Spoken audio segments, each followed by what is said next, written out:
Through. I've got it here. Cool. Hey, okay, we're on.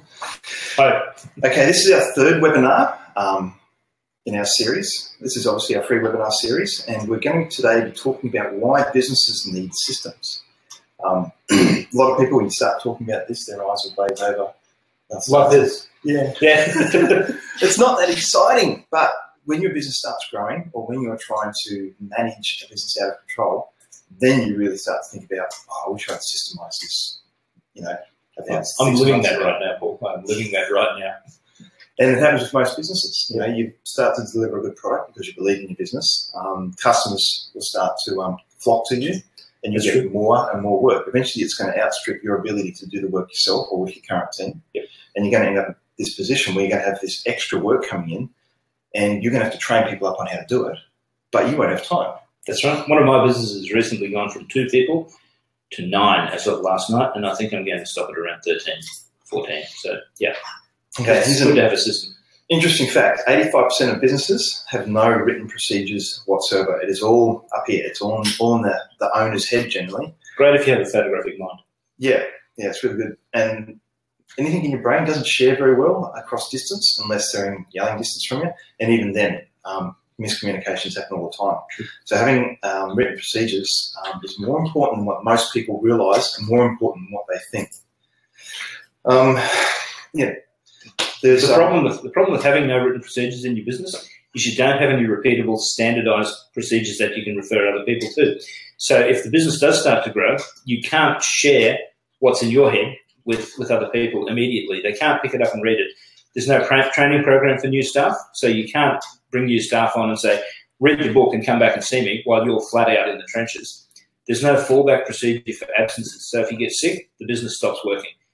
There's no one can pick up the ball for you. That's a problem. And there's no way that you can delegate tasks. So what you find is that you're working 18, 20 hours a day, sleeping 4 hours, becoming less and less effective as you go along.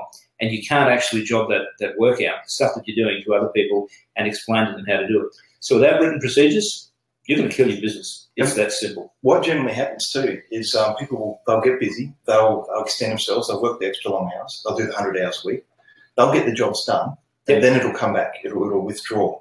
Yep. Now, they'll do that for a certain amount of years, 2 to 3 years, and then they'll burn out. And I've seen it happen over and over again. I've done it myself. Yep. And your business fails. It's not so much that your business fails, it's that you can't keep up with the workload because you can't. Well, even if it doesn't fail, Paul, what happens is you work really hard, so you get to this peak where you're working, and you stop marketing, and then the work drops off, and you fall down to here. Then you market really hard, and the work picks up, and you stop marketing because you're really busy, and the work falls off. So you do this yo-yo thing, and you never ever get anywhere. And gradually, if your expenses, your fixed expenses increase, you get lower and lower and lower, and then you go out of business and you can't understand why, because you had so much work. Well, it's because you didn't have written procedures and systems. That's it. So it is literally an ideal way to kill for your business. Just keep going that way. You'll last for a little while. Eventually, you'll pop. Poison it slowly. And in some cases, it can turn out bad. You may never go back into business again. Depends on. Yeah. Well, I know a lot of people that have, I'm going to start my own business up. They get a little bit of success. They work 100 hours a week. They do that for 6 months, and they go, "No, this is ridiculous. I'm going to go and get a job. I'm going to get a job. It's easy, and where I can pay my bills." Yeah, it's bad planning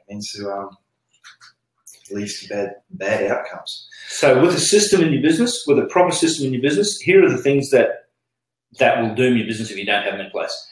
You need a standard range of products and services. You need to know what it is you offer to the public so that you don't just take on anything and everything.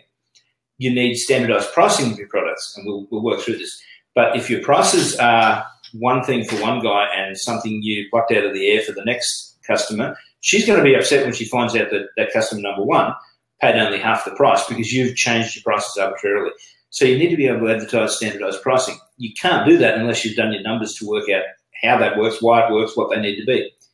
You need a proper delivery system for your goods or your services. So if you're delivering stuff over the internet, sending it by email may not be the most effective way to do it. You need to be able to put it on a website where people can download your product. Well, let's say you're doing written materials. You need a proper billing standard and a transactional standard as to how you get paid. Because the first thing that happens when you're really, really busy is you stop doing your admin and you stop sending your bills out. There's your business dead there. And the other thing that you need to put in place, the system, is logistics. Who does what? When do they do it? How do they do it? If that isn't in place, your business is going to fall on its head. It won't take long if you don't do those things, but it will happen. So where are you located? What are you doing? So those 5 things are basic systems. So how do you create those systems to do that? We'll talk to Paul about that. It's not rocket science. Literally, it is not rocket science. It is not difficult. It doesn't take a genius to work it out. The steps are actually quite simple. They do take a little bit of time to get them set up and going. And it's like anything.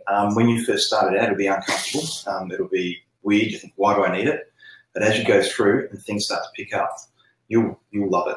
So first thing, break down your business into strategic units. The reason for doing this is as you grow, you need to be able to manage those different areas almost or hand the role off to someone to do something specific, because that's all they do. So we're looking at 1, marketing. Marketing is probably one of the most important things you're going to do in your business. How do you get the work in the first place? This is you getting your work. It's great. You can go out to networking groups and shake hands and get things like, you used to be able to put an advert in the yellow pages, have a sign on the roadside, things like that. Well, those things don't quite work anymore. Most people go to networking groups and they get like 5,000 business cards and they don't know what to do with them, so they put them in a drawer, and then 2 years later they discover them and think, if only I'd called those people back. So that points back to your CRM, your customer relationship management system. There's dozens of them out there. There's many different ways to organise it. The most simplest one is have a spreadsheet or have a mailing list built onto your website. Next one is your sales. Set up a proper sales process, a process that you take people through so that you know where you are in that process, so you can teach someone progressively how to do the step-by-step to close the sale, and to take an order. And that then brings you to your order fulfillment. How do you actually do the work?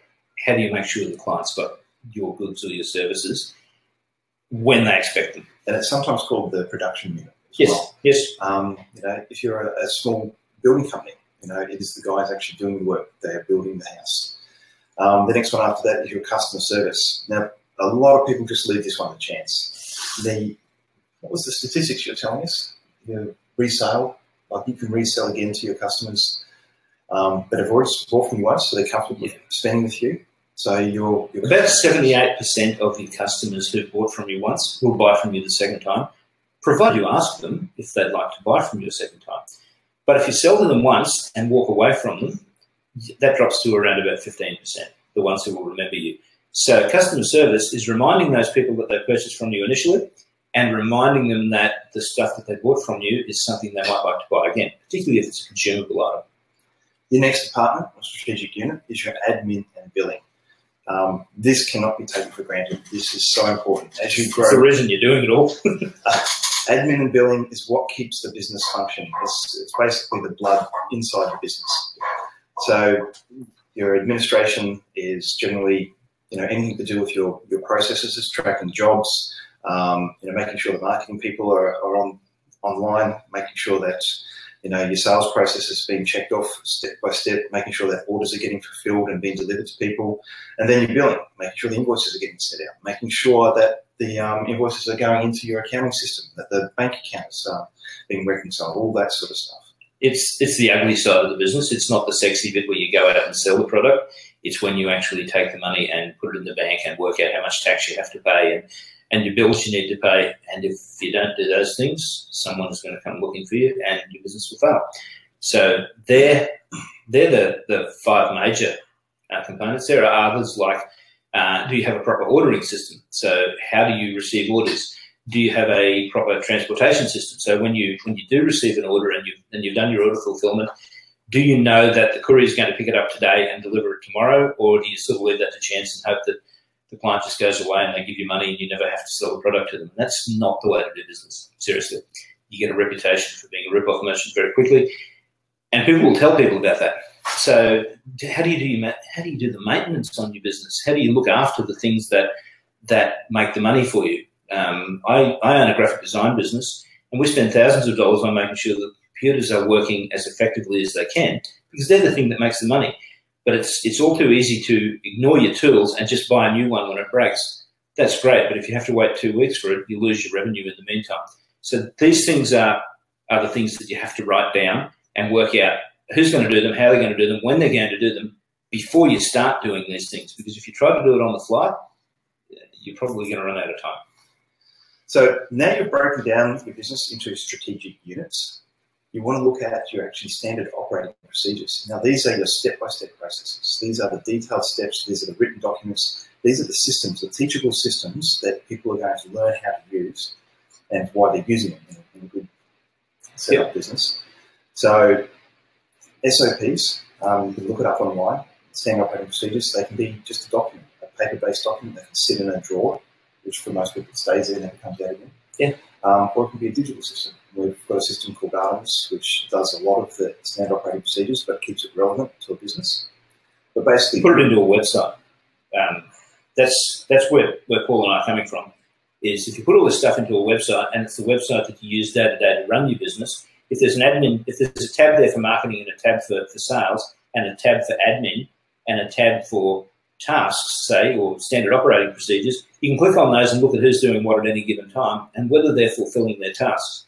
Those written documents don't have to be huge. In fact, the shorter and more concise they are, the better chance you've got of people reading them.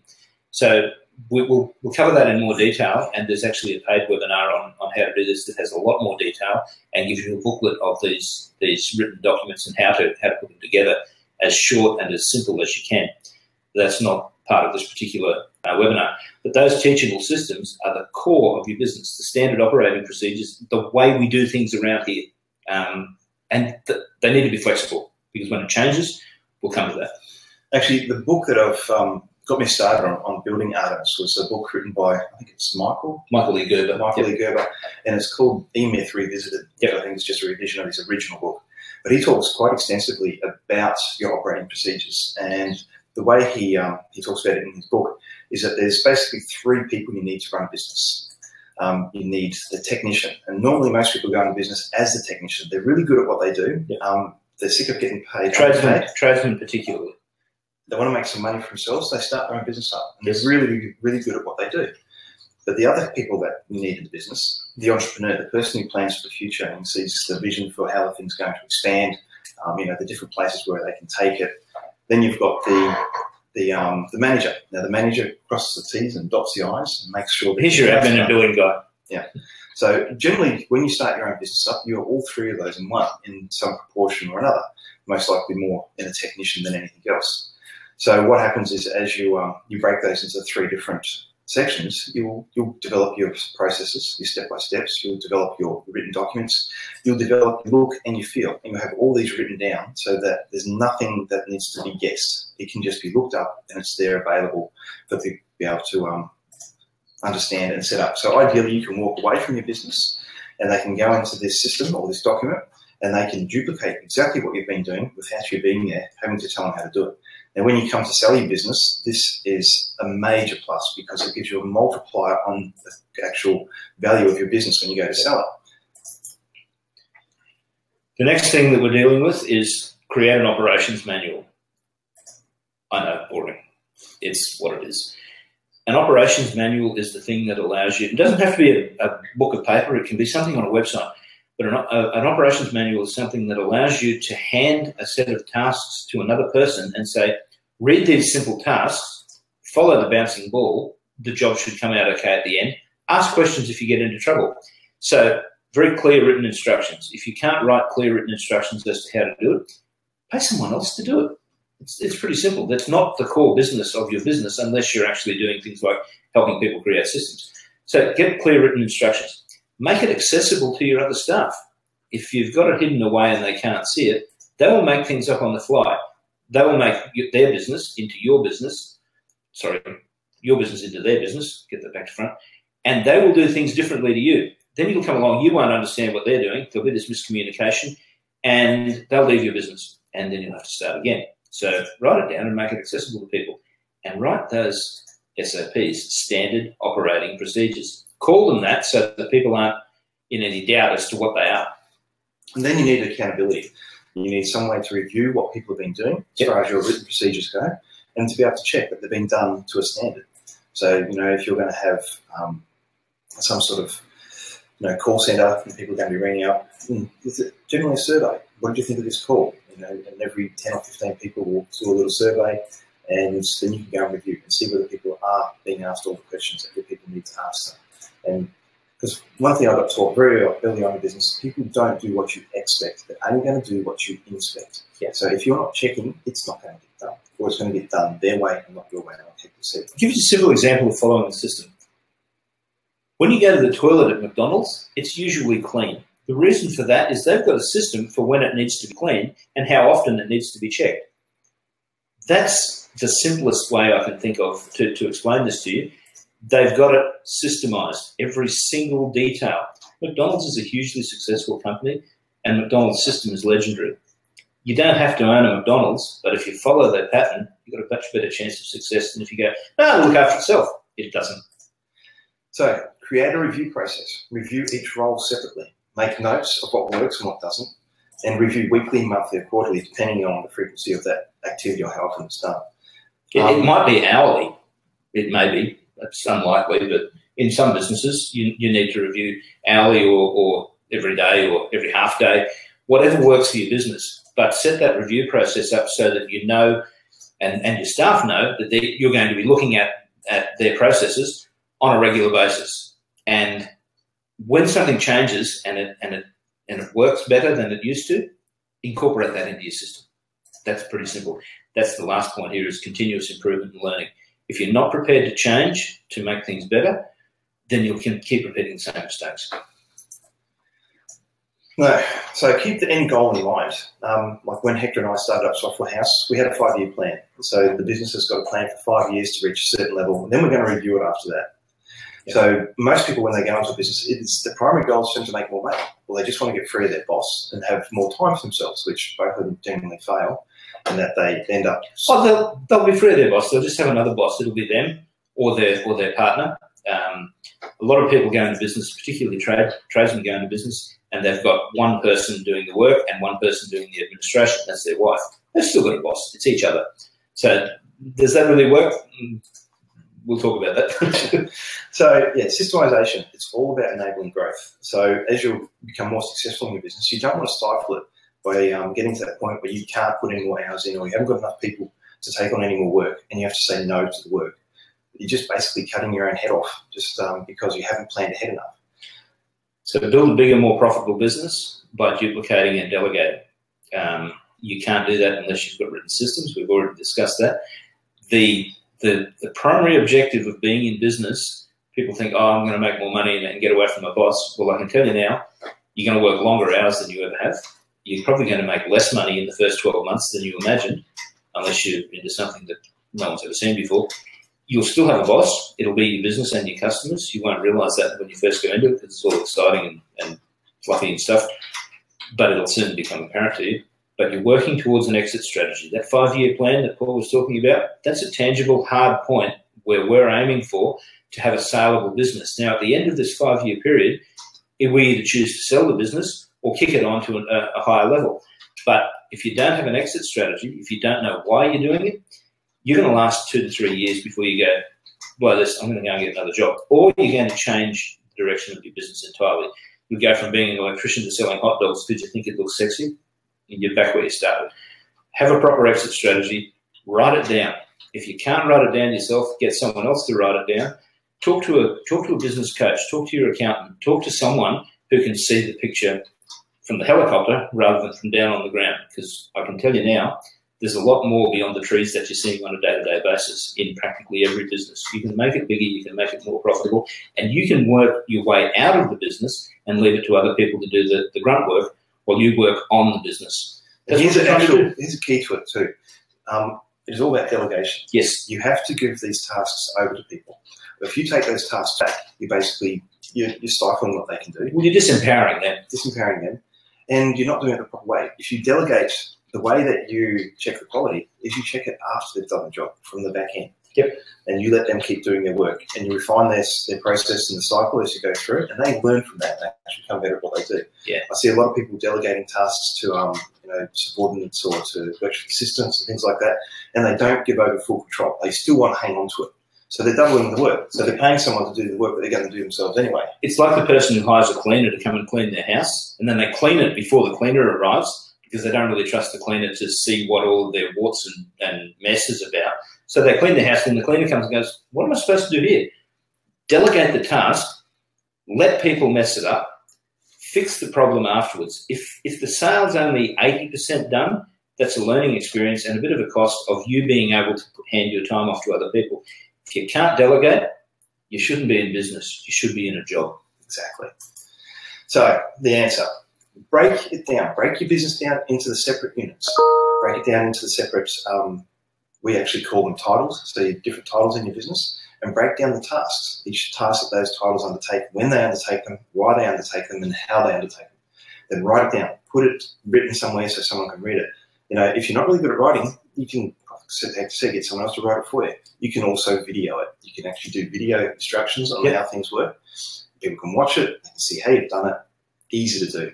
Next thing, actually do it. It's good to think about it. It's good to have a bit of a plan there. But if you actually don't go and implement it, if you don't set time apart each day or each week or each month to systematically go through each part of your business and have an actual plan and actually do it, it won't happen. It's just if you're working 100 hours a week, seriously, and you put half an hour into thinking about how to make your business better each week, you are going to be 3 times as successful as the guy who's working 100 hours a week and just doing the work. If you can think about how to improve it and make sure that you're following the system, you will double, triple your business in a relatively short time. When you drop that particular ball, you'll go back to trading hours for dollars and nothing will happen. You'll get to the end of the year and your bank balance will be the same as it was at the end of last year. The main thing here, guys, is to keep the main thing the main thing. If you're not good at that particular task, if you're not good at writing stuff down, if you're not good at managing your accounting software, or you're not good at sending your bills out, or you're not good at delivering the product to the client, but you're good at manufacturing it, keep the main thing and delegate the stuff out. To delegate it, you need to have a written system. That's the entire premise behind this webinar and the entire premise behind how successful businesses work. If you can't delegate, you're going to stay small. We actually have a half-day workshop coming up shortly. Yep. Now, we actually go through in-depth. It's over 4 hours, so it's a lot more information than what you've just got here on the webinar. And we'll take you through a lot of the different things that you can use to systemize your business, including how to set up your sales funnel on your website, so people can actually find your website for starters. 2, you've actually got an effective sales message up there. You've got a call to action, and you've got a way of capturing that information people are putting in, so then you can follow them up and actually follow the sale. So that's coming up. We've actually got an offer that we're going to put up on the right-hand side here. If you click on that and go through to the link, you can sign up for the next half-day workshop. And I think we've got 4 free tickets or 4 half-price tickets left on that. Yep. So if you put in half price as the code in all capitals, you'll be able to put that up there. That's HALFPRIC, not 1/2. So if in doubt, ask for help. So we've got a Facebook group, which is Software House, and Digital Go-Getters and Entrepreneurs. So Digital Go-Getters and Entrepreneurs is the group on Facebook that you can join in, and we'll discuss a lot of these things. People share ideas. There's about 250 people on there who are following what we're doing and who have the opportunity to post their success stories, their questions. And I know that there's a lot of background messaging going on between people as to how to solve problems because they're not prepared to put it out there in public. That's great. Message one of us. We'll answer you. It's okay. We've got the resources to do that. And if we don't answer you personally, one of us, the other one will. It's pretty straightforward. We all watch to see what's happening with Digital Go-Getters. That meeting is on tonight. Digital Go-Getters in South Brisbane at the Fox Hotel. What time does it start? 7? 6:30. There's a meeting of the group along there tonight. I think about 45 people have signed up for that, so probably a bit over half of them will turn up. If you want to turn up to that, feel free. Fox Hotel, South Brisbane, 6:30. Upstairs, we'll be around. I know that we've got a few meetings between 5 and 6, so you'll recognise this ugly mug. Come up and see us. Yep, we'll be there. Like I said, we've got the half-day workshops. You can see that should be up on the side of the screen now. We'll be running that on the 27th of this month. Yes. That is going to be held in Brisbane. We've actually got the location all sorted out now. After that, we've also got a 2-day intensive. So if the 4 hours isn't enough, we've actually got the next step after that. Work through the actual software packages that you use to do this. We'll get them up on your laptop. You'll be sitting there, and we'll take you through step by step. Now, if you need help with your website, you need help with setting up apps, if you just need basic help, anything to do with the online digital world, then contact us. We're always happy to have a chat and sort out any problems that you might have. Our website's kind of ugly, and there's a reason for that. It doesn't have to be rocket science. We will change that website. You'll see changes to it. There's a few programs in the works with that. But your website doesn't have to be perfect. It's okay.